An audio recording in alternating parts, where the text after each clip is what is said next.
many times have we heard it, the expression, the customer is always right? Supposedly, it's the credo of good customer service, yet more and more these days, people are complaining about bad customer service in stores, restaurants, practically anywhere we go to spend our hard-earned money. Well, in the Fox Files tonight, our Mark Saxenmeyer breaks out the hidden cameras to try and figure out whatever happened to service with a smile. Folks in Robin Park so often these days, we're getting service with a scowl. Unfriendly cashiers, incompetent clerks, and snippy sales associates. Well, we can gripe and grumble about it all we want, but tonight a look at what we should really do, what we can do about all those bad manners and botched orders.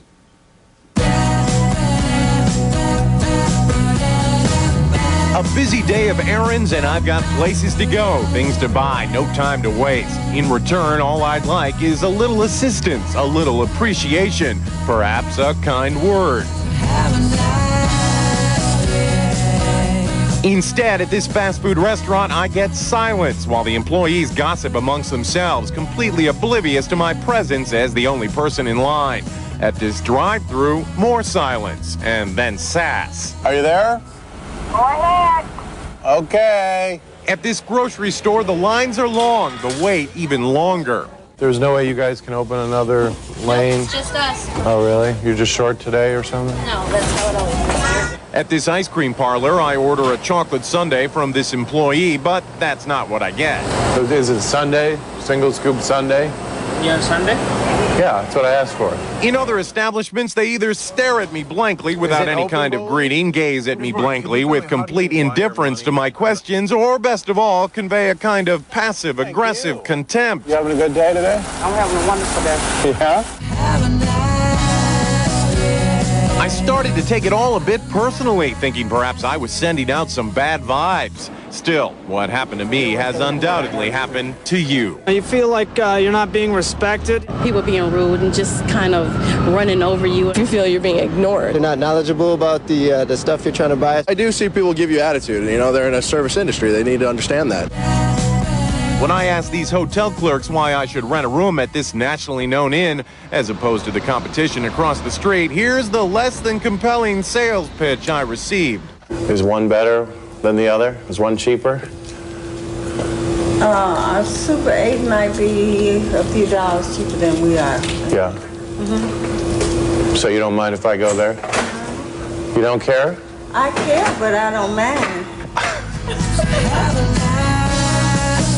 An internal survey conducted recently by McDonald's found that at least 11% of its customers were dissatisfied to the point that they complained about their service.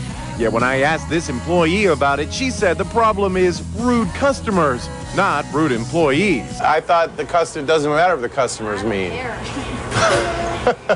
Okay. Did he pay? Well, that's true, I guess. Are they mean a lot? Really? But I thought the customer's always right. It's still important to wear that smile, to grin at the consumer, and to make them feel like you're giving them the very best of the best, even though on the inside other things are going on. Gloria Petersen runs a company that specializes in business etiquette. We asked her to do some customer service evaluations for us as well. At this coffee shop, the service was very abrupt. At this donut shop, I had a hard time understanding the person behind the counter, and then I got the wrong donut. And when she asked for a receipt at this takeout lunch spot, she was a little irritated because she Petersen says much of all this customer disservice stems from the way employees are treated by their bosses. Treat your employees as you would want them to treat your customers. I mean, it's as easy as that. Studies have shown that a dissatisfied customer may tell on average between 10 and 30 people about his or her poor experience.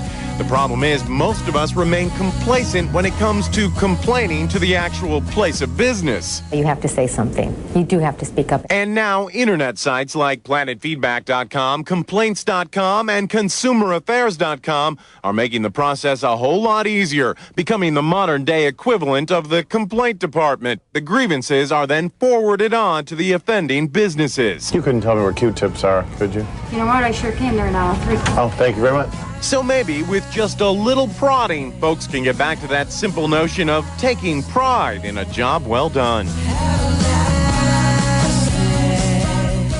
Historically, when the economy slows and unemployment rises, as we've obviously been seeing of late, employers find themselves with more people vying for fewer positions. And as a result, the better qualified workers are brought on and customer service improves.